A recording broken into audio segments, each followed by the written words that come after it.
Hi, it's Alaska Granny. Do you ever travel and you wonder, can I take scissors on a plane? Well, the answer is yes, within reason.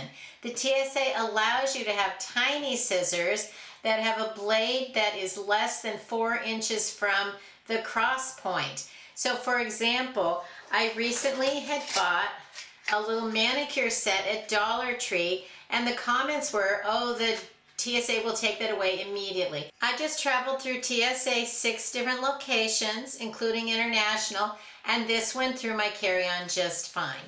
So let me show you inside this little kit from the Dollar Tree that I bought to put into a first aid set.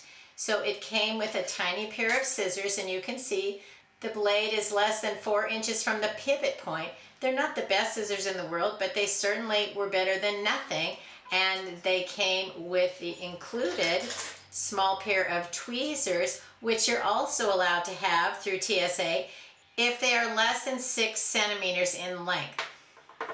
So I have a pair of tweezers that I normally use, and you can see this is much longer, and so this tweezers is actually 7 centimeters, and this one is below the 6 centimeters, so this one was fine. They're not the top quality, but if you're just going on a short trip and you want to have something, then these would be fine. If you want to go ahead and try your good tweezers, make sure that you measure them and then be prepared if they try to take them away. You can't argue with them because it's actually the TSA agent at the gate where you're going through. They have the final say.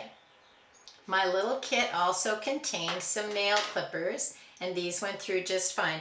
I've often had nail clippers, of larger ones even, that have never had a problem with them. Some people say that they've had them take them away if they have that little file part on them. I've never had a problem with that, but it might be something to be aware of. And if you ever are there and they question that little file, go ahead and break it off and let them throw the file part away, and then you'll still have your nail clippers.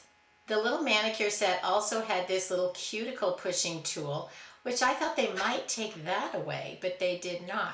So all 4 pieces went through different TSA locations, 6 different locations, including international. So that was a good time for me to check it all out. So I bought this entire little kit at Dollar Tree for $1.25, and it's been all over the place with me, and it was handy to have it along. Another little pair of scissors that I already also had in my suitcase was this little pair, and they're not very good. I likely got them at the Dollar Tree before, and I've just about worn these out. So I'm going to replace these, but you can see they're less than 4 inches from the pivot point. And so I've never had a problem with these. These have been going with me for years, but these aren't working so well anymore, so I'm going to replace them. But I'm also going to still include this little manicure set in my carry-on from now on. Something else you might be curious about is razors. Are you allowed to have a razor? And the answer is yes. You can have the disposable type of razors, or the ones that have the replaceable clip-on heads. But you can have ones that the blades come out, or a straight razor. But if you have just kind of a fixed blade type disposable razor, those are fine to go in your carry-on as well. Do you have questions with TSA regulations and what they include on the liquid list? Well, I was surprised to read that mascara is considered a liquid. There's hardly any of us who would think that that was much of a liquid, but it is. Almost every type of deodorant is considered a liquid. Everything from gel to roll-on. The one that is not considered a liquid is a solid deodorant. So I have traveled with these all over the place. Never had a problem with these. So think about when you're traveling, replacing your gel, your roll-on, or an aerosol for a solid, and then you won't have any problems going through TSA.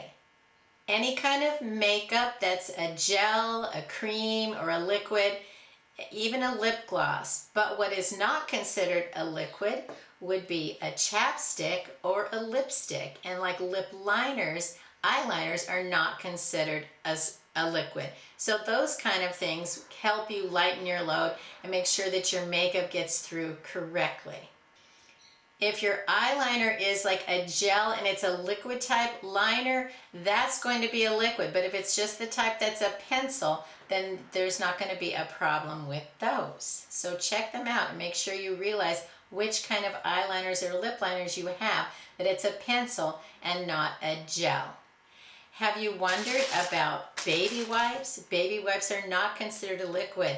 Even though they're moist, these go right through the TSA without any kind of problems. I suppose there would be a major uprising if they tried to tell mothers they couldn't have baby wipes. So if you've had questions about what you're allowed to have in your carry-on luggage when you're going through TSA, I hope this helps clear up some of your questions. Let us know in the comments below, what have you had that was a problem before and what's gone straight through and you've never had an issue.